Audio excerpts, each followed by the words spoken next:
Okay, so let's go ahead and do this. So, sorry for the awkwardness of having this recording going on to for your um, lecture on Tuesday. Thursday will be as normal. This is just because I just could not find somebody to cover in the proper amount of time, so figured I'd do it myself, just a bit asynchronously. I'm sure you don't mind. Um, so, just to address something, the elephant in the room, you may have seen this that I changed this file over here, or this assignment over here. This is the assignment that is coming up for Module 7, Hurricane Tracker. And you see I put in this big bold text. Now, me putting in big bold text is only when a lot of students do something in a previous semester that I find really annoys me. And what happened is that I had a lot of students who would run their IRMA file, and which, again, you haven't really looked at this yet, but they'd run their IRMA file and they'd get a file not found exception or a file does not exist error, which is normally okay if the student's like, oh right, got to put this here. But a lot of times students were like, why won't this work? Which was very vexing because it's very obvious that the error was right there. The file does not exist. And this is because the structure of the folder wasn't maintained, and they just tried to run it themselves. Which, by the way, if you run it and it doesn't work in your demo with the file not found exception, you either didn't do it or you're not running the same file that you ran. So, and I didn't really have proof that a lot of students cheated, even though I had a suspicion. So, yeah, I've put that in to prevent cheating. So let me just address what that means. So you'll want to download this, put it into download the zip file. You'll want to put it wherever you work on your Python stuff, which I named Python stuff here in this case. Okay, and you'll want to unzip it. I'm just gonna unzip it using 7-zip. That's okay. And we get a folder. Okay. Oh, sorry, wrong here. And now we've got a folder here. Inside this folder is a Python file, a bunch of comma-separated value files with hurricanes, and images. And you're basically just building a hurricane tracker. The video of the output is right here, right? So just watch that. But as ideally what we're going to get. So we've got ourselves our Python file. I'll go ahead and open it. I'm going to be running in Visual Studio Code today. So, just because I like that ID, because of it, I can do everything in pretty much one window. But okay, now, if I run this file as is, just starting out, first thing that will happen, you'll get a flicker if you're running in VS Code and not in idle, or in any if you're running in anything but idle. And this is because we need to it executes the turtle code, the turtle moves, which does all its moves, and so it's finished, so the program closes. Turtle didn't do any moves, so whatever. So to prevent that from going away, you just simply say turtle.done, which will just hold the window open. And there. So what was the error that students would happen? Well, students would like download their file from somewhere. Maybe it was from Canvas. Okay. But they wouldn't have this. It's got to be in here. In this, with the data and the images. If it's not there, as we'll learn with as we get into more files, and say it's on my desktop. Okay. Trust this. Okay, and now I try to run this. It goes away and says, and we get all these errors, but here, the root of that all is that it couldn't open the Atlantic Basin PNG, no such file or directory. It almost rhymes.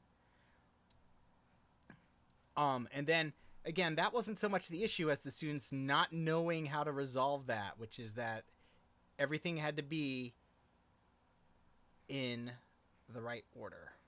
Or sorry, in the right place. Here we go. So, now what we need to do is... So, with that out of the way, I'd like to just talk about what we have. So we're going to go over sequences in general over here, and we're going to go over file reading. Excuse me one second. Sorry, the dog wanted to come upstairs. So, actually, and I lied, I'll probably be working in idle for just a bit. Okay? So, what are we doing in idle today? Well, first thing I want to talk about something that we had discussed previously, which is the concept of mutability. What is mutability? Basically, that means, can I change this object? So everything we work in Python is an object, meaning it's a collection of data and a bunch of operations I can do on this data. Now, it's explicitly a collection of a lot of data when it's a list or a string, but like integer is a collection of bits, so that's what I meant. It was just, but it's a bunch of data and a bunch of operations we can do. Collections, we generally reserve that term for lists and strings and the like, things that hold more than one thing in them. Python specifically refers to strings and lists as sequences. So let's talk about strings and lists in detail. So strings are not mutable, right? Which is to say, if I have this list, which is 1, 2, 3, 4, I can change the thing in a list, right? I can say, hey, change index 3 to banana, which apparently I can't spell. And then I print out L, and it shows me that index 3, which was the 4, has indeed been changed to a banana. So the list is mutable. Okay? Now, whereas a string is not mutable. So for instance, if I say s is equal to hello, I cannot change s index 1 to be equal to a. Bam! String does not support item assignment, right? I can do that, I can get the E, but I can't change it to an A like that. Strings are immutable, you can't change them. But wait, I was pretty sure I was looking at the textbook and there are operations I can do like s dot upper, supper. Okay. S dot upper, right? And that gives me back hello, all shouty like, which changes everything to uppercase. Well, that's the key. It doesn't actually change anything to uppercase. That's not all what it does. S dot upper creates a new string.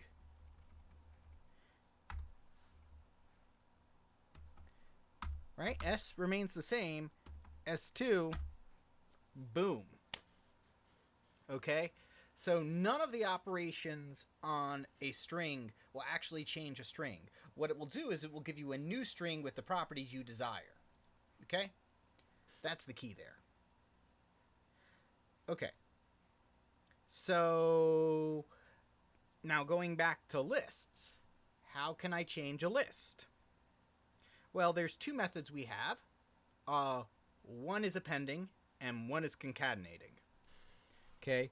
So, right, and with strings, you're never, wherever we're doing any kind of operation, we're never actually creating, we're never actually modifying something. We're always creating a new string.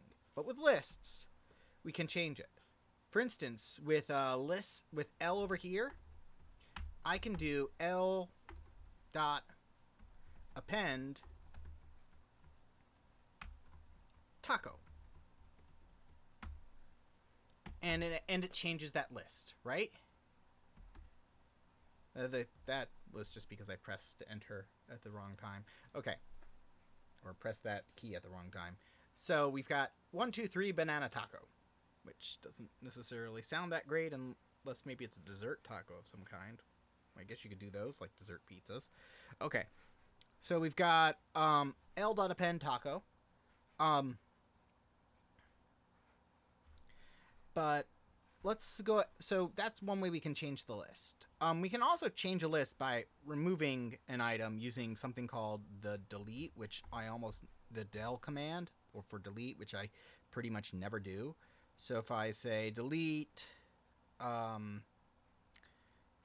if I say delete L index 3, it does a change. It's the opposite of append, except I'm giving it an index over here. I'm saying delete the thing that's in index 3, and that actually will change it. You see, we no longer have any bananas for our taco, or banana in our list, which was great next to our taco. I'm mildly sad about this. Okay, so what if I just concatenate it and add it back in like this, right? Well, first off, I can't do that, right? You can't concatenate. Concatenation relies on you adding two things of the same type, right? Just like we couldn't do hello plus 3. You can only concatenate strings together. Similarly, you can only concatenate lists together. So what we'd have to do is that we'd have to say, hey, L plus banana, and either put that in a list, in the list command, which converts something to a list, except that converts it in. So that's one way to do it. So remember, so over here, the list operation, when applied to a string, will turn it into BANANA, all individual. So this, right, happened over here. That is not at all what I intended, but I forgot that was the way that list operation works on strings in Python. Disadvantage of working in multiple languages. So what I more intended to do was this, to concatenate, which simply says, hey, take this list and this list of one item and concatenate them together. Great. But notice that this does not actually change L. Concatenation operations always produce a new list. They never actually change it. So what does this mean? How do you change a list? To change a list, to actually modify the list, there's pretty much only two ways. You can delete something from it using del, or you can add something to the end using append, or one of the other methods that do something similar. Okay, but we'll pretty much be using just append. I'm not sure if there isn't. Always forget with the lists, but there might be a push method, but it doesn't really matter. Append is what I would use to modify. There's probably an insert as well. Point is that, yeah, there's an insert as well, I believe. So like L.insert 0 apple. That will take L and modify it by putting something at that index, inserting it at that index, and shifts everything else over. So if I put in banana at index 2, L.insert banana, or sorry,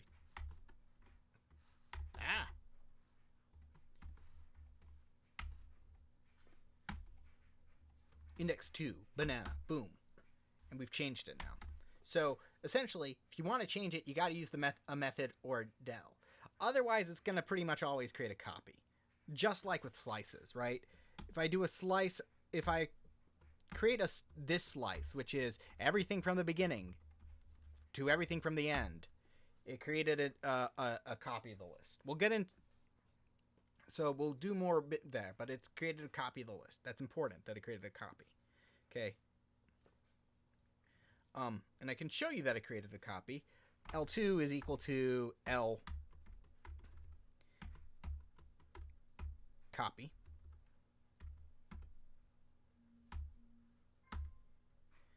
Okay, we've got L. We've got L2. They have the same items in them, but they're copies. Now they're not deep copies as we call them. These are shallow copies of each other, meaning that L has its own apple, 1 banana, 2, 3, and taco, and L2 has its own. So, in other words, changing one has no effect on the other. So L, 1, 2. So I'm going to change the banana. I'm going to change the banana to all caps banana.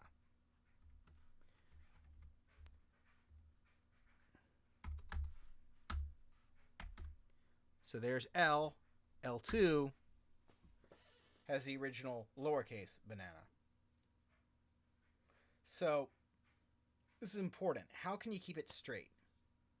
And the idea here is that you're only going to be changing something if we do an insert like this operation.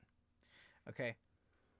The key to remember is that the memory location on the right, the memory location on the right gets stored in the variable on the left. Everything in Python and in pretty much every language that's modern uses what are called references. These variables store basically the address of where you can find this thing in memory, so that it can load it up and so that it works. So let's go ahead and see what this means in action. And you'll find that this should, work with a lot of your assumptions. I'm going to go ahead and pause for a second. Dog again, being very indecisive as to whether she wants to be upstairs or downstairs. Okay. Enough about that. Let's go ahead and boot up VS Code. And let's talk about memory locations in action. Okay. Don't need that anymore. We're going to go into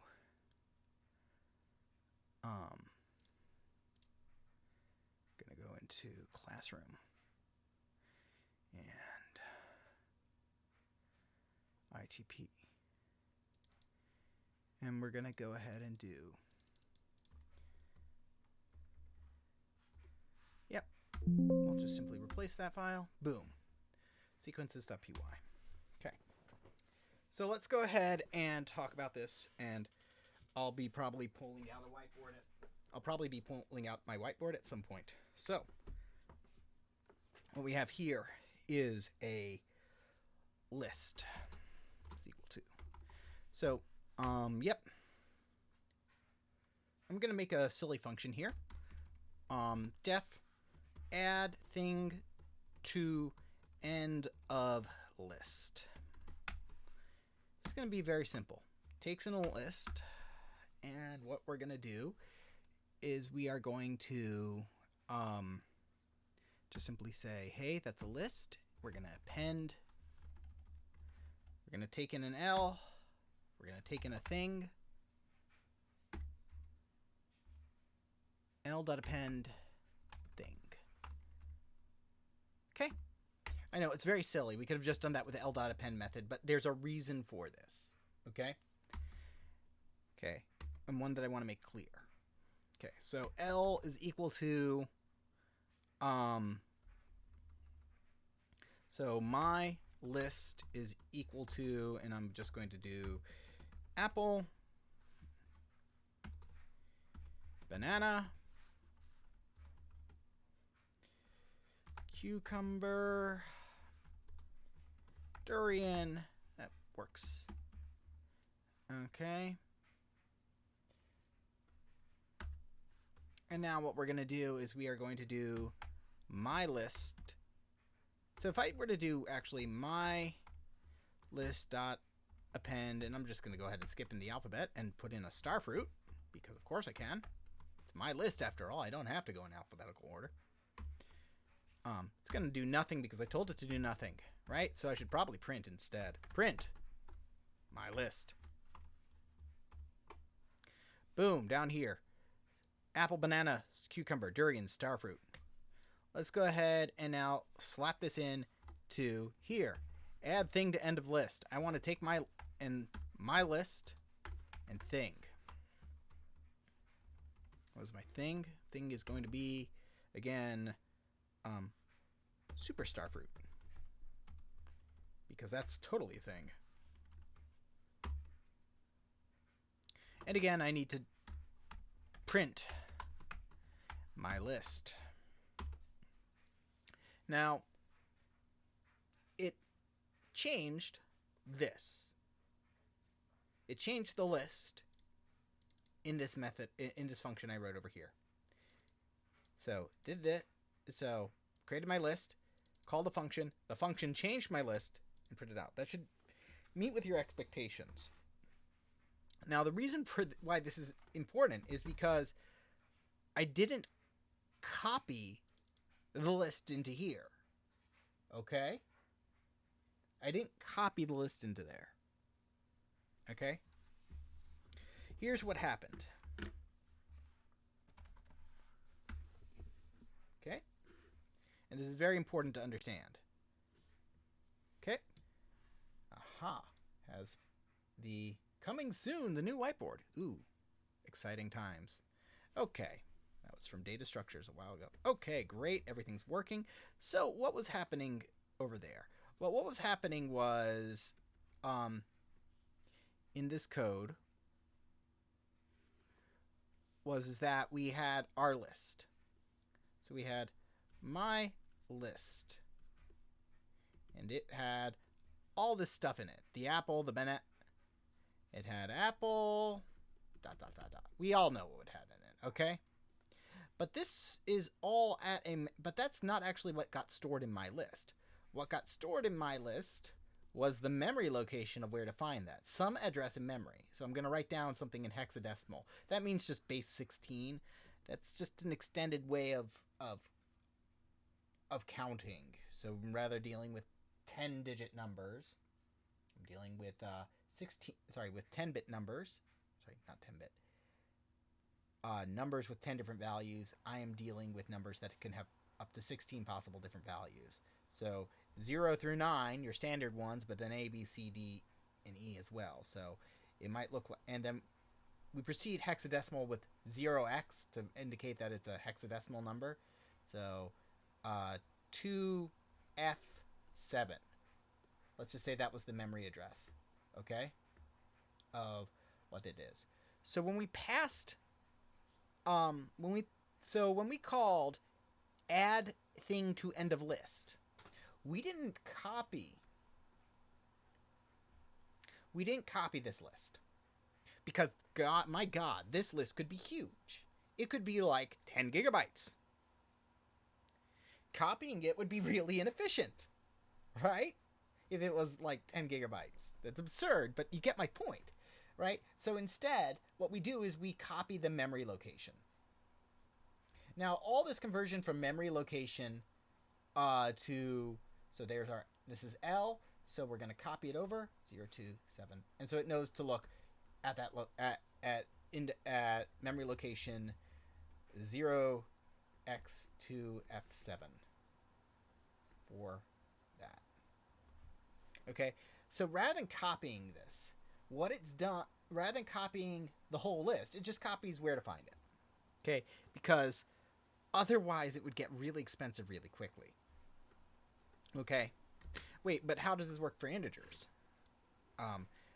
Glad you asked, because this is what we're going to be dealing with, which is a lot of references and aliasing, because this is something that I find that, you know, can be very confusing to intro students. X, Y. Actually, let me go ahead and completely change that. Double this number. Okay? Very simple. Pass in an X.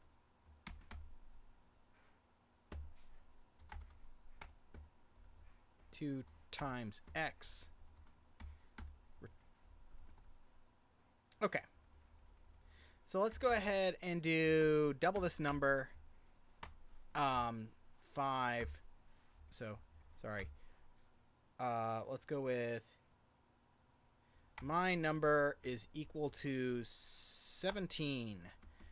Double this number to my number. Okay. And then print my number, right? Well, let's see what the result does. My number remains 17. Okay, what happened here? So, what happened here was, would help if I drew on the correct, using the correct side for this. Okay, what happened there? What happened there is that again, you can treat it in the same way as memory locations. That basically but here with numbers, we can just pretend that it's just the number being copied over. That what happened was is that I have this. What I have is this value over here. My number is 17. So I have a box called my number, and we store 17 in it. Then we copy over that value. Although, to be honest, I don't know if it will, with Python, if it copies over the memory location. Let me go ahead and double check that so I'm not telling you a fib. Yep, cursory glance is that Python passes everything by reference. So what we've done over here is that we take our number, that my number is stored over here. So I've got 17 somewhere, and it's at some memory location. So my number stores this memory location, 1, 2, 3.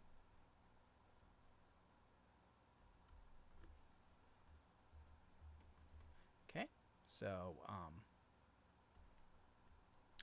my number. And then what we do is we copy over the memory location into X when we pass it, which is 0x, 1, 2, 3. Okay, and so then what happens? Well, we say 2 times x is equal to x. So we store 17 times 2 in x, or rather the memory location of that result, that of wherever that number is going to be restored, but whatever. We can at least pretend right now. That gets a bit obtuse when I say that. But the point being is that it affects x over here, right? It gets stored in this variable. So this value, 17, the 17 doesn't actually change over here. What gets stored in x gets changed. So that's why we don't have, why nothing gets affected. That's the important thing. What gets stored in x,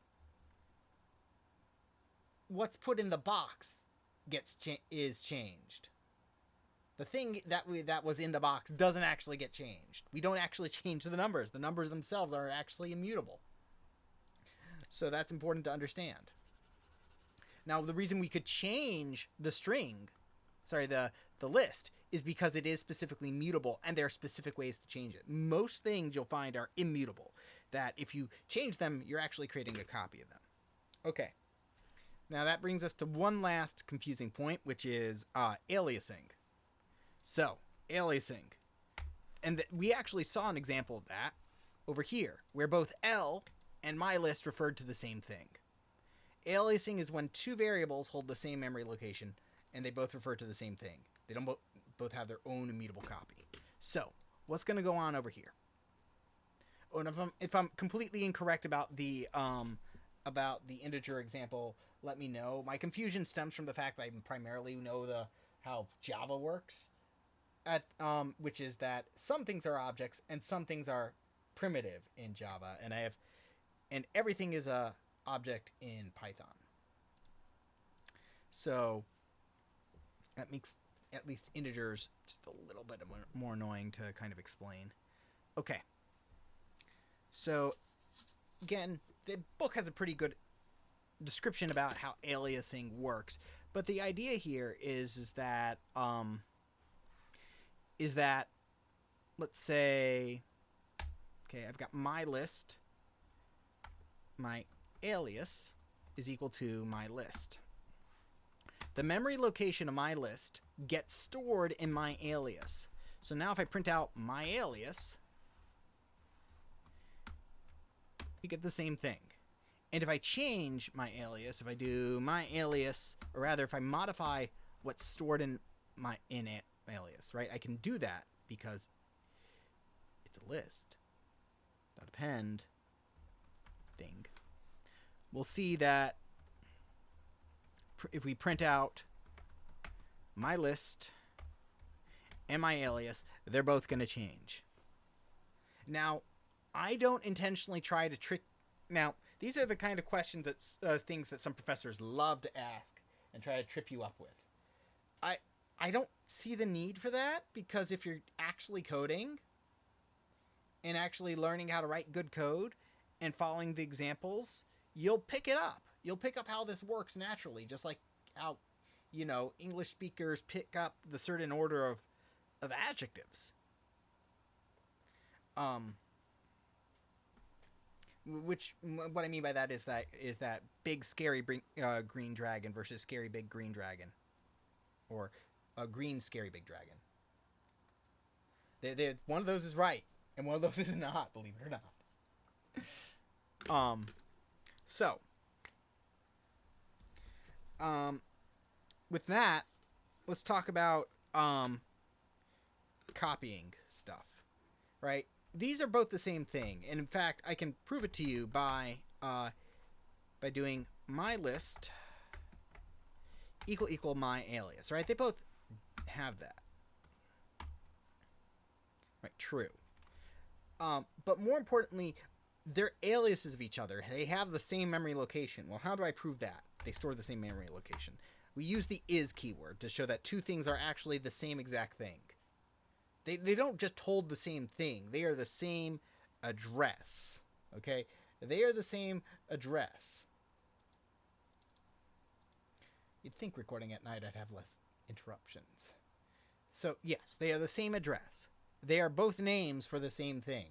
Just like 1600 Pennsylvania Avenue is another way of referring to the White House. There are two things represent that talk about the same geographical location. Okay, so these both are the same things that refer to the same list that's stored in memory. Okay, that's what the is does. Equals checks the thing to say, are these two things equivalent? Okay,